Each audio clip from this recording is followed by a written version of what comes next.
Good afternoon. This is Lindsay. It's November 18th, 2021. It's Thursday, and so I'm gonna do a video again about my gang stalking, my being a targeted individual here in San Antonio, Texas. I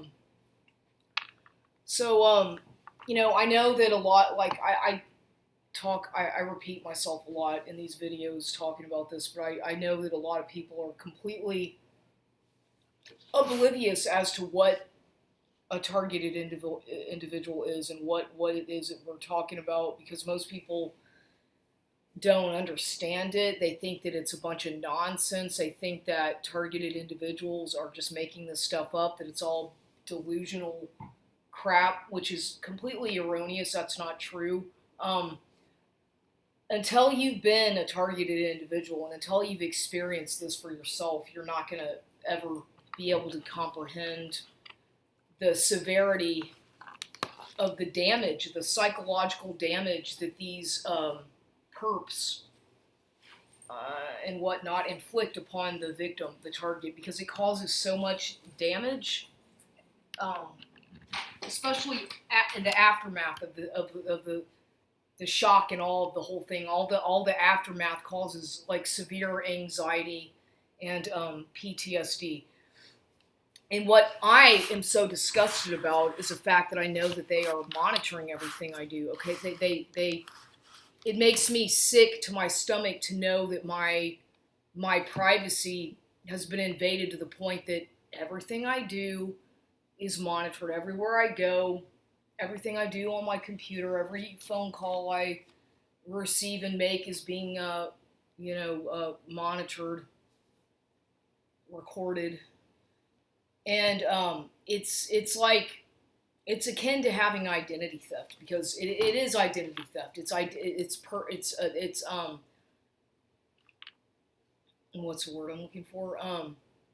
Well, it's persecution, but it's also the identity theft. But there's another word that I'm trying to think of that can't seem to think of that word. Well, character assassination, I think, is a word I'm trying to come up with. Okay.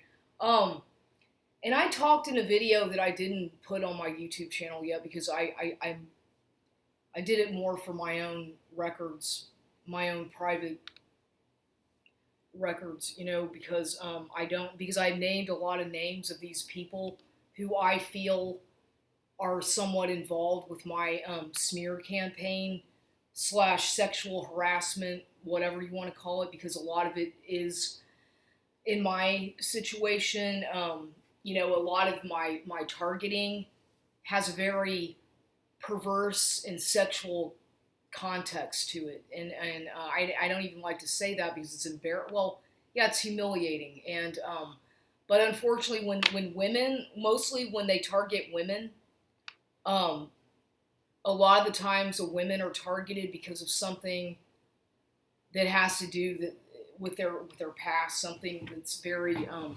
it's usually something sexually related, or some kind of relationship went bad or whatever. So these people are going to try to use all that to use against you and smear your name and whatnot and shame you. It's like this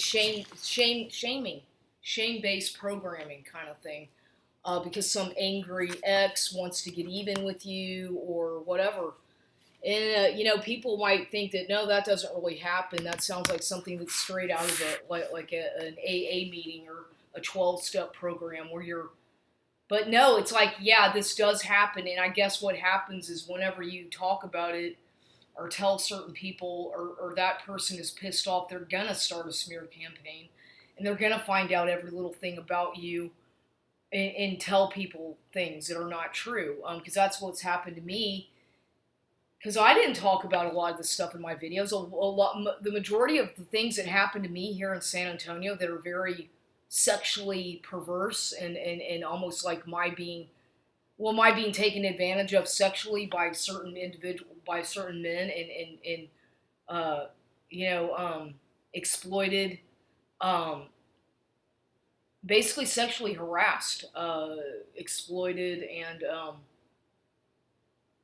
and taken advantage of and whatnot.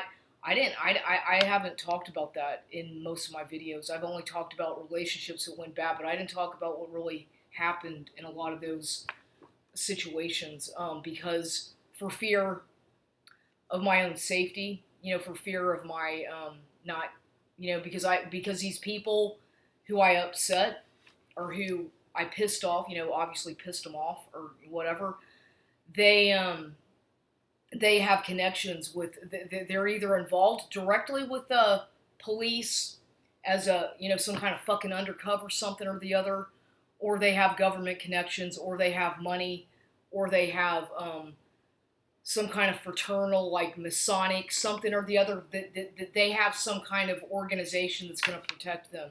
And so I don't have a chance. It's like me against them. And I'm just saying that what they did is wrong. What they did and what some of these people got away with is very wrong. I mean, I am very tempted to name, I do want to name some more instances about things that happened because I'm still so traumatized. Like, literally, I was in denial about what happened with some of these people, men, because it was so shocking and embarrassing. But really, I'm like, it's basically I was almost raped. It won several times on some of these dates that I went out on with some of these men. Some of them I met on the Badoo. A few of them I met on Plenty of Fish. But they always had these ulterior motives, like they wanted to either entrap me with drugs or take advantage of me sexually. One guy, I'm not going to say his name, but I'll just say what happened. This one person who I met on Plenty of Fish, who contacted me. Mind you, these men all contacted me. I didn't go out looking for them. They found me on these dating sites. I don't go out. I don't initiate anything. The only time I initiated something with somebody or tried to contact somebody was when I contacted this Eric Torres person years ago when I first got here, back in 2016 or 17. That's the only person who I actually initiated contact with, which I regret. Okay, I know that I made a big, big mistake in that situation by ever contacting him, but nonetheless, after that, it's always been like, after I started, when I was dating on these dating sites, they've always contacted me first, okay, because I don't go out, that's not my thing to go out and initiate some kind of thing, dating thing. But anyway, so back to this this one person who I did go out on a date with on this Plenty of Fish. This guy contacted me, and go figure, this person was involved with AA, very actively involved with Alcoholics Anonymous, and I think this person had an issue with, maybe, I don't know what drugs. I know besides alcohol, I'm not sure what drugs this person had done in his past, but clearly, pretty sure something. But what's kind of scary about that situation is that this man couldn't even speak. Okay, he did not have, because of an accident, but then again, he had a job that was government related, basically border patrol, where he was injured on the job. Okay, I'm not gonna go into detail about what this person told me happened to him, but as a result to an injury on the job, a government police type job for border patrol. This is a Hispanic man from Mexico who did speak English, but he's from Mexico. This guy was unable to speak, not able to communicate effectively verbally. He could only like mumble kind of, and basically can't speak because of his injury. In an operation that he had that caused him to not be able to speak as a result of his accident on the job. Well, that person contacted me on Plenty of Fish after that was after the relationship with this guy I was involved with, the Puerto Rican, went bad, or the Puerto Rican American. I mean, Puerto Rican, whatever the fuck, Puerto Rican guy. When that was over, I got back on that dating site and ended up getting with this other guy, which did not last very long at all because I rushed into things, and this guy was involved with, like I said, he was all into AA. I'd go out to his house. He lived with his mother and his brother, and his brother was apparently a meth addict. His mother was very typical, traditional Hispanic lady, and apparently she was an attorney. But the one time that I went out there a couple times, and the very first time I went out there, this guy took advantage of me sexually, intimately, and he forced himself on me. Basically,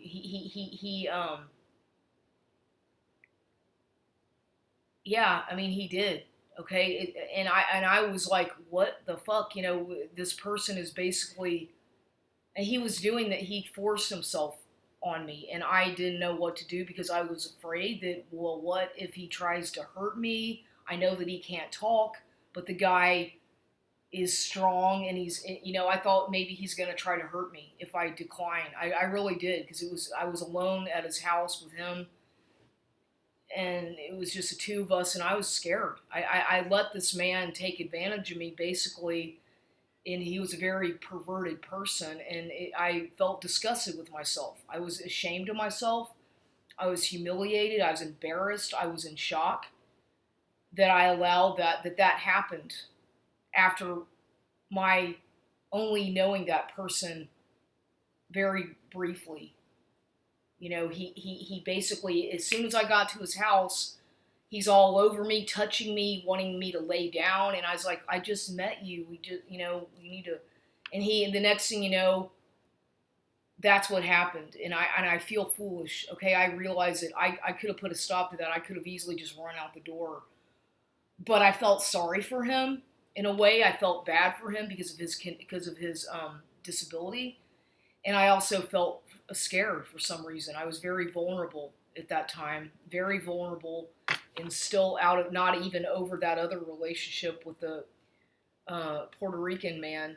And so I was very vulnerable and very susceptible to manipulation and mental abuse, psychological abuse, and he was doing that to me. And it was just bad. It was bad. I felt disgusted with myself after having gotten involved with that person. And yes, it was protected intimacy and all that, but I'm just saying it was really a bad feeling that I just had in me. And then after that, I remember we were friends on Facebook, this person and I, and he sent me a message saying that he loved me and that I'm the best thing that has happened to him in a long time. And he just kept going on and on and on. I'm like, wait a minute, you just met me. It was almost like he became obsessed with me. And then he continued to, when am I going to see you again? I want to see you again. When are you going to come out here? And I thought to myself, no, this is just happening. It happened too fast. I don't feel that same way about him.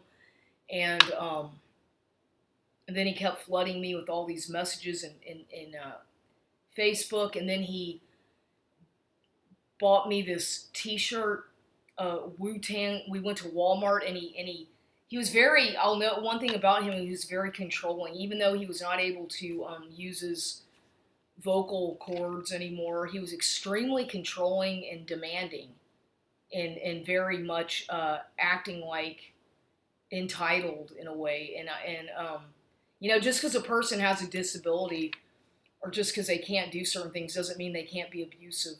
Okay. And I guess it was just all weird because it's like he was already trying to take control over me and treating me like an object, like exploiting me and treating me like I was his object. And we went to Walmart, and we went to the section where the clothing section, T-shirts for men and whatnot, and he picked out a shirt that was like that I didn't ask for anything. Whatever, this Wu-Tang Clan shirt, and I was like, oh no, I don't want that. That's okay. No, I don't even like that music. I'm not into that band. but he's like, he didn't care. He didn't listen to me. He didn't care. He insisted on getting me that shirt. And then I was like, okay, okay, fine. Just to please him, I agreed to that. And then uh, when I got home, he was like, make sure when you wear that shirt, you always think of me. And I thought, oh my God, I'm not going to wear that shirt, and I don't even want the T-shirt. And I even told him, I said, well, I don't even like that band, and I didn't really know how to. I tried to tell you that I didn't want the T-shirt, and I'm not even a fan of that band. I don't like that music, and it's like he just couldn't accept that. He couldn't accept that I didn't like that kind of music. It's like I offended him. This guy's a narcissist as well. Okay, he was a very narcissistic individual, almost like a sociopath, and it offended him. He got very offended, took it very personally that I did not like the band Wu-Tang Clan. Okay, that's one thing. That's one example of something that happened to me. And this guy basically was very, very ill-mannered. The one time he did come over to my house, well, he said, I'm coming over there to visit you. He didn't say it because he can't verbally speak, but he just texted me saying, I'm coming over there. And I was like, no, you can't. He's like, yeah, I'm coming over there. I'm already on my way. My brother's taking me. And I was like, shit. And that was on a Friday night. And I remember I wanted to just be alone. And then he shows up with this movie, this Cheech and Chong movie that we had to watch, that he insisted on watching in my computer DVD player. And I was like, oh God, it was a Cheech and Chong movie, some stupid Back to America or something that was just mocking Hispanics and totally mocking, mockery. Funny, haha, but just a total fucking mockery and very, not an appropriate, not something that was very appropriate. It was very chauvinistic type film. And he assumed that because I live in a bad neighborhood, I still live on Canton Street. He assumed that I was some ghetto bitch, some whore. He treated me like I was just some kind of prostitute. And immediately when he came to my house, he started demanding that I fornicate with him, that I perform sexual favors on this person. He started demanding it, and I was like, no, no, no. And he demanded, he forced himself on me basically. And I had to tell him no, and I made him get out of there. I said, you can't. I said, you have to go. I told him to leave. I made him call his brother and get out of my house because he was being extremely obnoxious. He was drunk and very demanding, and I did not want to be somebody's sex slave. Okay, and I got mad at him, and that was the last time I ever saw him again. And this person, mind you, was not able to speak, and this person was very much involved with Alcoholics Anonymous. So that's just, and then another relationship, and this is not even in the correct order. At some point way before that, I met up with a guy who I met on Badoo, who contacted me, and this person, once again, he was in the military, former military, Army. He had been in prison for drugs, meth abuse, or drug dealing, and I believe it was meth was his drug of choice. His addiction was meth, and this guy was really, really tall, very tall, like 6'4", very athletic build, and tattooed up with a few tattoos with women's names on him. Had been in jail, had been in the military, and it just so happened that he lived around a couple miles from me, or maybe a mile away from where I lived on Canton Street, just off of Walters. And so I ended up getting involved with that person, okay? But, we went for a walk one night. One evening, we went out. Of course, mind you, these people, he didn't have a vehicle. The other guy, they never had cars, ever. Seldom do they have vehicles. So I was being used not only for my transportation, but other things. So they never have cars. They want you to take them everywhere. They expect you to cater to them, and be their, servant / whatever. And And they expect, at least with me, the pattern has been that I'm expected after one date, after one encounter, it was expected that I already have some kind of intimacy with these men. And I was like, what? And I kept asking myself, like, why is this happening to me so much? And why is it that they assume that? Okay. Why can't they just take the time to get to know somebody and have a normal interaction without anything like that happening? But it seems that, like, that's what they expect, even after not even going out on a date or just meeting them after one time. They expect that. And this guy basically, we went for a walk. It was in the evening, and then we went over to the Mission Trails area, and over by this area, and he tried to do something to me and forced himself on me and tried to get me to do something, and I said no, no, no, no, no. He was practically trying to rape me in public, in a public place at a park, on this bridge thing over by Mission Trails over there, one of these parks by the cemetery. Which was the name of that one? Espada Park, but down from there, near that area. Okay, near that park. There's another area where there's a bridge and whatnot over by the Missions Trail, and basically and he tried to do that to me. Take it, and it was at night. It was late at night. There was no one else around, and I was like, no. He was practically trying to rape me in public. Okay, I was in shock. Okay, I couldn't believe that. I was like, I can't believe this is happening. Are you crazy? What are you thinking? And I got scared. I started fearing for my life. I thought he was going to try to attack me or physically harm me. And I went silent. I basically went speechless. I couldn't even talk. I was so scared. And I traumatized,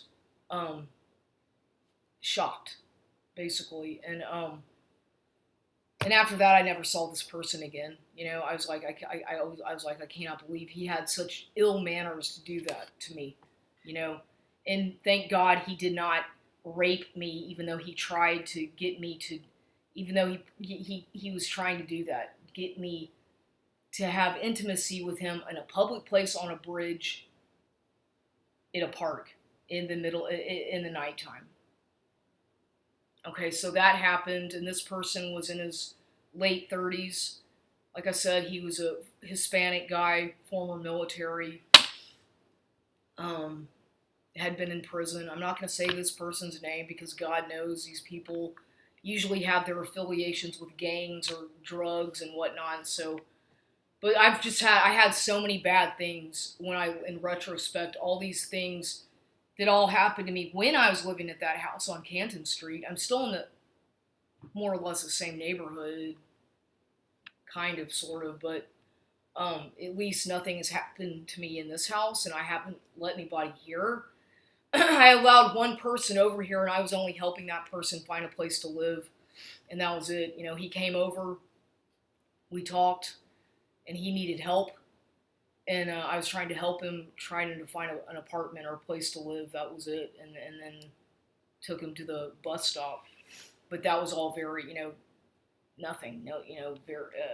And that's the only time anybody's ever been in this house since I've lived here, besides my own flesh and blood. That is to say, my brother was here for a few hours while he was in town doing some business, and then my cousin has been over a few times to pick up items, some mail and whatnot that came for him, as well as some other items that belonged to him because he lived in this house prior to myself. So other than that, I have not invited anybody over here, and I have not had any men in my home because I still feel embarrassed or traumatized by so much of the things that happened to me at that house on Canton Street, all the bad things that happened to me, or things that happened, and some of them involving men, who I was involved with, like just me being taken advantage of sexually, being treated like I was a prostitute, uh, almost raped, um, just bullied around and mistreated, abused, very psychologically abused as well as physically. And so, I'm ashamed of I'm embarrassed because I was a victim, but then again, I was a victim, but at the same time I wasn't, if that makes any sense. You see, when women, it's always such a weird situation, but when women go through any kind of sexual abuse or exploitation or whatever, um, uh, these kinds of things that happen to some women who are single, who might not have a job, whatever they take advantage of. They'll find things about you to try to exploit or take advantage of. Well, then while it all happens, you're kind of in denial, or you're sort of just like, you're just like, whoa, did that really happen? And it takes a while for it to actually sink in that did happen. And either you're so ashamed or embarrassed that you're in denial. Like with me, I kept telling myself, no, I didn't do that. No, that didn't happen. But it did. And see, that's what I keep on having my PTSD about is that it did happen. These things did happen to me. I wasn't imagining them. They really did happen.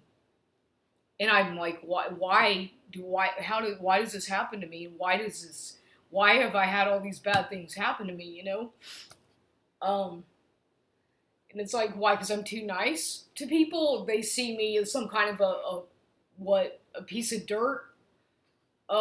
Something that they could just step all over, because I'm too nice or trusting? I don't know what it is, but I've had that happen to me, a lot of time. And I'm not trying to get. I apologize for getting upset, but it's like it's just like I can't believe that I've gone through all this, and that I was, and people still now they think I'm just a whore. Okay, now I'm just, because of all these smear campaigns that these men do to people or women, if you upset them or call them out for what they're doing, like they're drug dealing or they're all the shit that they do that's mean and they get away with, then you're labeled as a bad, it's all your fault, right? Okay, they do all this stuff to make you, even though you're a victim and you were abused sexually by these people and as well as other ways, they blame you. You get the blame for everything, even though you never even say anything to them about it. But you end the relationship, or the relationship ends, and then you start getting abused. Then they start a smear campaign. Then they tell all these people bad things about you. You notice that you go to the gym and everybody's giving you dirty looks. People are avoiding you, like you're some kind of a freak. People whispering about you, calling you whore. Okay, all that stuff has happened to me because some assholes didn't get their way, or because there's others who I just flat out rejected. There was another guy who contacted me on Facebook out of I don't know how, some group, because he said that he was a targeted individual, is how, and some group that he found me on. We found each other on Facebook and we started corresponding. And I ended up meeting that person. This guy's name is, I'll just say his first name was King. He calls himself King. A Caucasian guy who's very arrogant, another narcissistic individual. Smart, but very arrogant and very narcissistic, full of himself guy. This man was already, I think, 50 years old. Looks young for his age. But he came to San Antonio, wanted to meet me. We went out on a date to a Mexican restaurant. And he had his dog with him, and he drove a pickup truck. He brought his dog with him, which is good because that way, you at least that you don't have to be stuck with somebody all day long if they've got their dog in the car, right? So I met him at this restaurant over off of Southwest Military, over kind of near the Mission Park graveyard. We met at the restaurant and had a oh god, I think of some other people before him that I went out on a bad day. I can talk about that too. Um, so we ate at the restaurant, and I remember he had on a tank top, and I was like, he was very, his manners were not very, didn't have very good manners, table manners, very crude.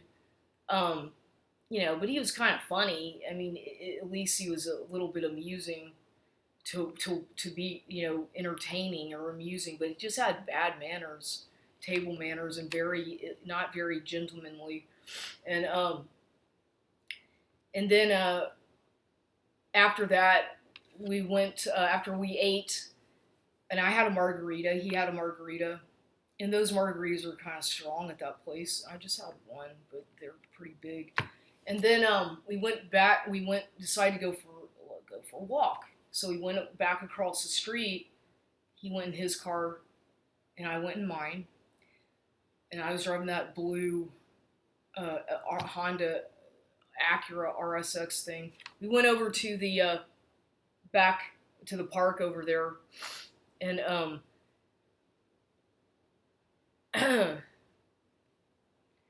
he wants to come sit in my vehicle, right? So he sits in my car and he starts trying to force himself on me. He unzips his pants and takes out his thing, and I'm like, what are you doing? Why are you doing this? I was like, I can't believe you're doing that. And he asked me, he tried to get me to, to his, in my car, okay? In a parking lot, at a park, in the middle of the day, okay? Mind you, in the middle of the afternoon, it's daylight outside, at a public park, this man sitting in my vehicle, takes out his thing, his penis, and tries to get me to fondle him and then, go down on him. And I said, absolutely not. You're out of your mind. Put that thing back in your pants and get out of my car. And so I pissed him off. I said, no, that's not going to happen. You have to get out. We have to go. You have to go. I have to go. And I made him get out of my car of course I didn't do anything, and he was upset. He was offended. He was very cool about it. He tried to be all, like nonchalant, but he was pissed off because he had driven all the way, from Austin to San Antonio to meet me, and I just refused to suck his dick, okay? So he was pissed off. And so after that, he kept sending me very provocative and perverted text messages as well as Facebook messages. Well, you didn't want to suck my dick. Why not? I'm the king. And then he said something along the lines of, well, next time I'm going to initiate a ceremony, and you're going to have to do that whether you want to or not. And he was like, it's part of the ritual. It's a ritual. And he kept going on and on about this ritualistic stuff, and that I needed to do that to be part of the ritual and to break spells and magic and all this stuff. And I was like, oh my God, what the fuck have I got myself into? And it just so happens that this guy had Rho negative blood like me. He was supposedly a targeted individual, and he calls himself King something. I'm not going to say King starts with a D. A guy with a Caucasian man with brown hair, hazel eyes, okay, maybe about 5'8", 51 years old, I think, has a YouTube channel, but very arrogant, very much a ladies' man, very much a man who's used to getting what he wants from women and can't handle rejection. So I rejected him. There's a lot of them who I rejected intimately, and it's like they just can't handle that. They can't believe it if you reject them. And there was another person when I first got to San Antonio, and I believe that he was probably,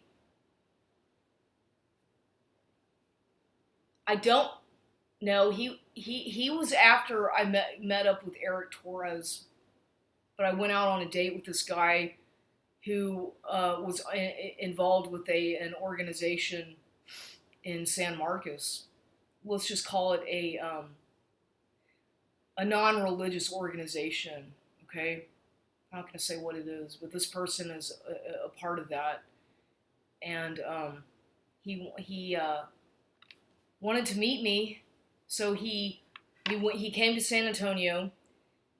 He drove this nasty truck. It was filthy, dirty. The guy had long hair, kind of unkempt, very Renaissance man, I guess you could say, kind of looking man. So I met him, and we went. He came over to my house. We went out or he picked me up to go out on a date. I was dressed up. I got all dressed, dressed nicely, and at that time, my hair, I had dyed it. My hair was like, I think I had dyed it black for some reason. Yeah, I did. I had dyed black hair. Even had this dyed black hair. And he kept telling me to put my hair back. Like I had it. He didn't like the way I had my hairstyle. He kept picking on me about that. So I had to take my rubber band out of my hair to make him happy.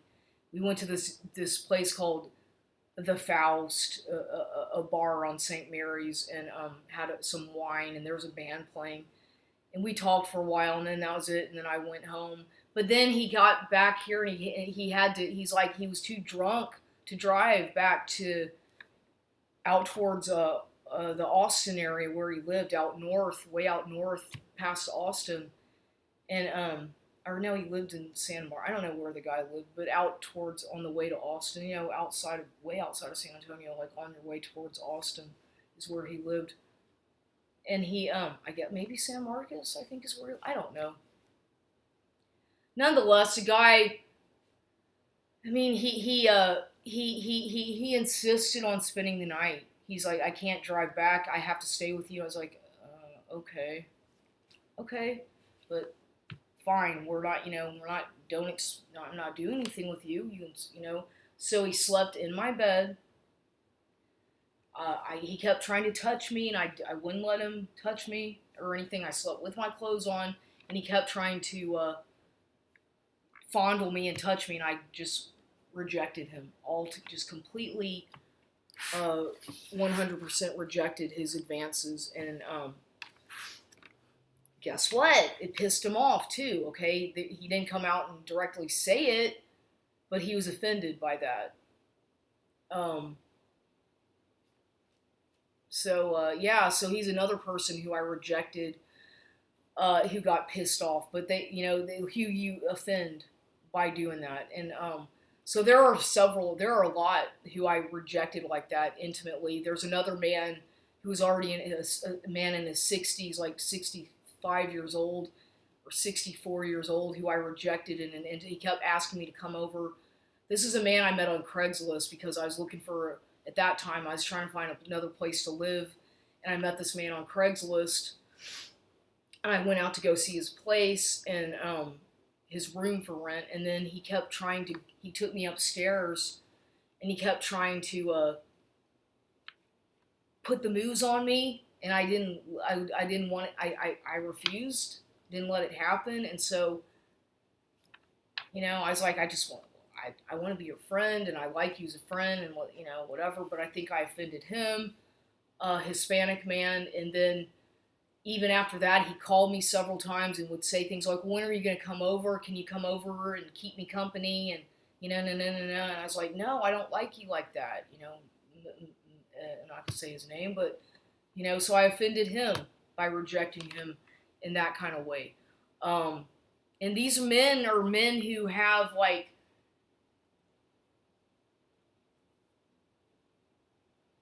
I'm not going to say, even if they have money, they might not, I don't really know, but they seem to have a lot of narcissistic qualities. These men who I've been with or rejected, when I look back, they all were very, very, very narcissistic, extremely demanding, extremely entitled, extremely like chauvinistic, and there are many of them. I mean, I since I've been here in San Antonio since 2016, I can think of, I've been out on at least 12, 13, 14, 15, 20 dates at least, maybe more. But there are about maybe 10 men that I just flat out rejected. Totally flat out rejected.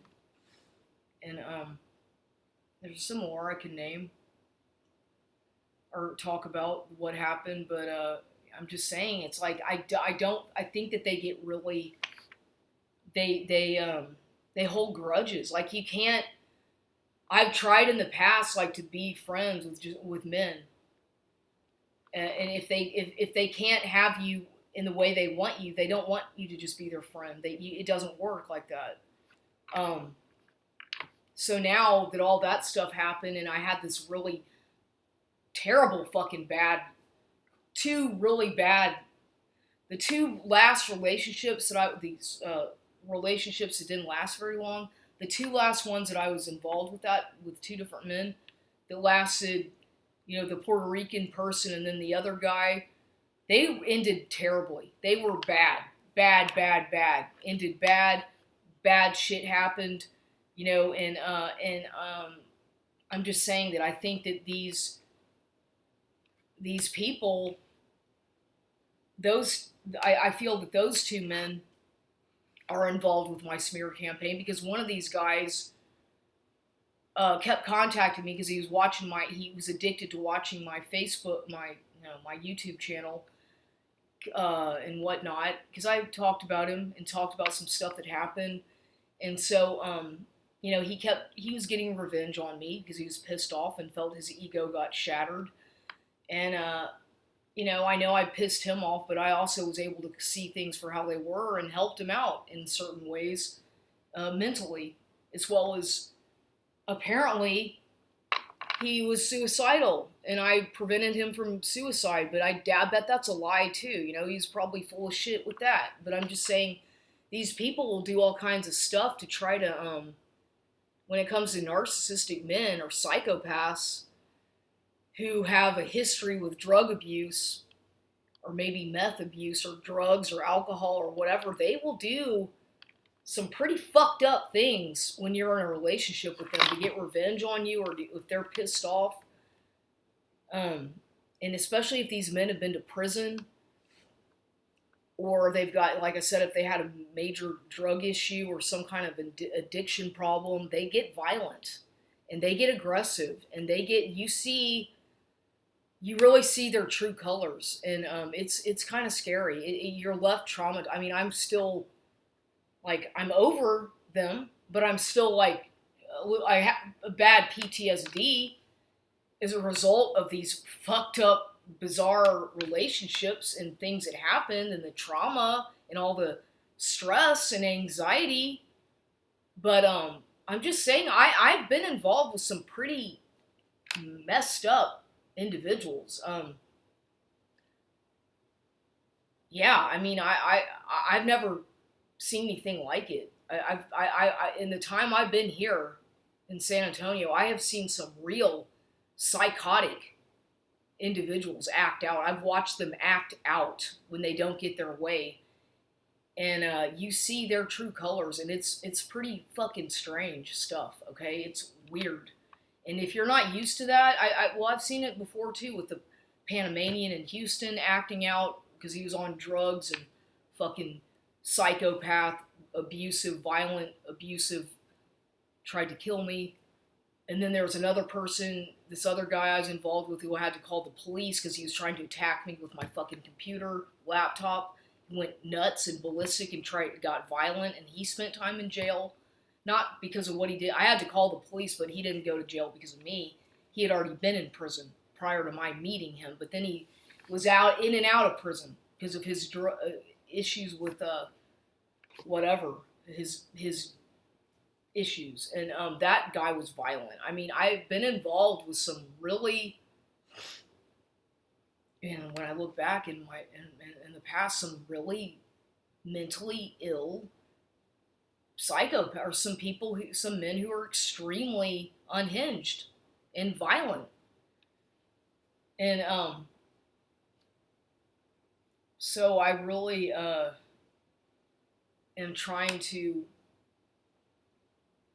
you have to, in order to really see what's happened and to reflect on it, you have to really step away from it and get enough time to really take a deep breath, a breather from it all. And then everything is like, wow, that happened, this happened, and you're like, oh my God, it makes sense now why your behavior has changed a lot. Like you change as a person, your demeanor has changed, your outlook on life has changed a lot because of the abuse and trauma that you've gone through, the psychological abuse, the physical abuse, the sexual abuse. You've changed a lot. Like it changes you as a person a lot after you've been in these relationships or relationships, I guess you could call them, or situations. And you grow a lot. You grow as an individual. You have different perspectives on things. You see things in a different way. It really opens up your eyes to a whole different reality. And I never in a million years thought that I would be subject to this kind of bullshit. I was like, I'm a strong enough person. I'm not. That's not going to happen to me. And but I was wrong. I was wrong. Because it did. These things did happen to me. And I blame I'm mad at myself. I mean, I forgive myself, but I'm still shocked that I put up with it, and I'm mad that I put up with some of that, and I tolerated it, and I'm also very surprised, and I'm like, Lindsay, what the fuck, thank God you're alive, or you could be dead. You could have easily been killed by one of these people. It could have been a lot worse. I could have been beaten up or bitten in the hospital. There's no telling. Or I could have turned violent and attacked them, which I never have done, ever, to any of these men I've been with. I've never once been physically violent with anybody, ever, ever. But God knows there's other women who, had they been in my situation with some of these individuals, they probably would have attacked these men violently. There's no telling. But, I'm just saying that there's things that happen to you, that happen to us as in life, and it really does do a lot of, it can cause a lot of damage, psychological damage, and a lot of PTSD. And I have a lot of it. I have a lot of depression. I have chronic depression and anxiety, but I do have a lot of PTSD, and a lot of that is based on the abusive relationships I've been involved with in the past. And now I'm just like, I stay to myself. I'm very picky about who I'll even talk to when it comes to men, especially. I'm very guarded. I don't want anybody coming in my house. I don't trust anybody. I don't like anybody getting very close to me. I'm very, just like, I don't like anybody looking at me, really. I get uncomfortable if somebody's looking at me. It really does change you. And now people just think I'm some old, ugly witch who's a crazy person. But they don't really know the real story. They don't know both sides of what's happened. They've probably only heard stuff from what the narcissist says, but they don't know they don't know. Because these people will lie and start smear campaigns on you to get revenge, or if you bruise their ego or whatever, or if they think you're going to reveal something about them, personal information about them that they don't want out there, then they're going to start smear campaigns. And if you don't think this stuff is real, I didn't think it was either until it happened to me. I never imagined that people would go to that extent to target you at the gym that you go to every day, to hack and to do all kinds of shit to fuck up your life, destroy your credibility, prevent you, mess up your jobs, distract you, cause problems, confusion. Yeah, they do, and they will. And it's unfortunate. And guess what? The police, if you try to get the police involved, or law enforcement, or even any kind of domestic violence, or they're not going to help you.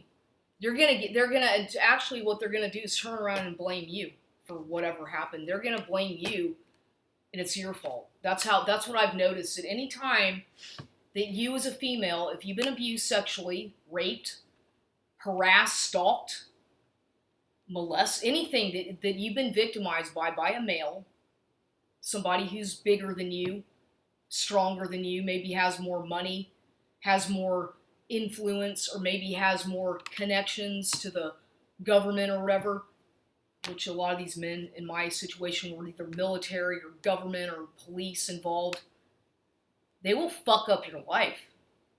And they will try to have you killed as part of revenge. I don't trust men. I like men, but I can't seem to. It's like I just want, it's almost like I can't even have any male friends anymore because of what has happened to me. They won't even. They're all. Everybody's just like avoiding, like I'm some kind of a freak, because of all this stuff that's happened. They think I don't know what they've been told, but they won't even. It's like there's something that they're being very. Just weird stuff has happened and is still happening to me. And I can't help but think that it has to do with these ex-boyfriends I was involved with, these relationships, to an extent.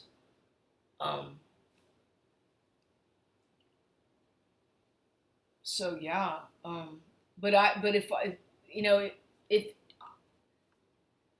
my advice is for any female who's been through anything like what I'm talking about, any kind of abuse by authority figures, by military personnel, by anybody who tries to play like they have authority over you, or they threaten violence, or this, that, and the other, or they try to force themselves on you sexually, and they are demanding and whatnot, and you feel obligated, or you feel almost scared if you don't oblige. I know it's hard to talk about it because it is for me. I wasn't able to.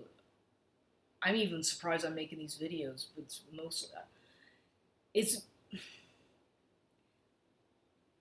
It's probably in your best interest to try to find somebody to talk to. I mean, I don't know if that person is going to be your relative, a neighbor who you trust, a friend. But even then, they're going to judge you. That's the thing. It's like you're going to find that when you try to tell somebody about this kind of stuff, they're going to be very judgmental. They're going to be very biased. Because they're going to hold... What happens is whenever you've been sexually abused or whatever, people get their own emotions too involved in it. They don't know how to separate their emotions from whatever. They get too emotionally wound up in your situation. Like, for example, if you actually had to get legal help for something like this, if you really were, it got so bad that you had to get, the police were involved, or you got raped, something bad happened where you had to get the authorities involved. Well, there's a lot of people who don't want to get involved with these kinds of cases or situations because of how it affects them emotionally. Because it's too emotionally draining. It's too shocking for people to have to handle this or hear this. Nobody wants to hear about this kind of thing because it affects them as well. You see, it affects the people who it has this kind of what's the word I'm looking for? It damages you as a person, obviously, with the trauma and the depression and the PTSD and all the crap that it causes you as a survivor victim. But then those who you might reach out for to try to get advocacy, help, credibility, or anything, it affects them too.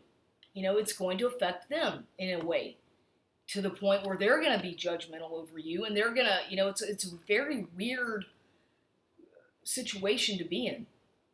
Anytime that it's involving anything that's very personal about your body or sexual abuse, when it comes to those kinds of things, when you've been traumatized or victimized or abused, it's so gut-wrenching and so traumatic and disgusting and so overwhelming that you feel very isolated. You feel very much alone. You feel very much like, who the fuck's gonna understand me?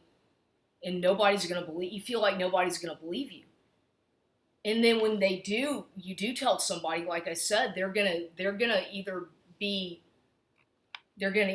on your side and believe you, or they're gonna be completely like against you, and then maybe go against you for what you've revealed to them, because they can't handle all that, or they just don't want to believe it. So it's weird, because I have felt in my situation like, who would I, over the years that all this stuff has happened to me, I couldn't tell anybody. I was never able to talk about it. I was too embarrassed to even write it down. Sometimes I didn't know what to do. I didn't know how to express myself. I didn't know how to get it out of my system, because I was so humiliated and embarrassed and ashamed. Ashamed is more the word I'm looking for, is the shame that you feel about anything like that. It's so shameful. And so, anyway, I just had to get that out for my own therapy.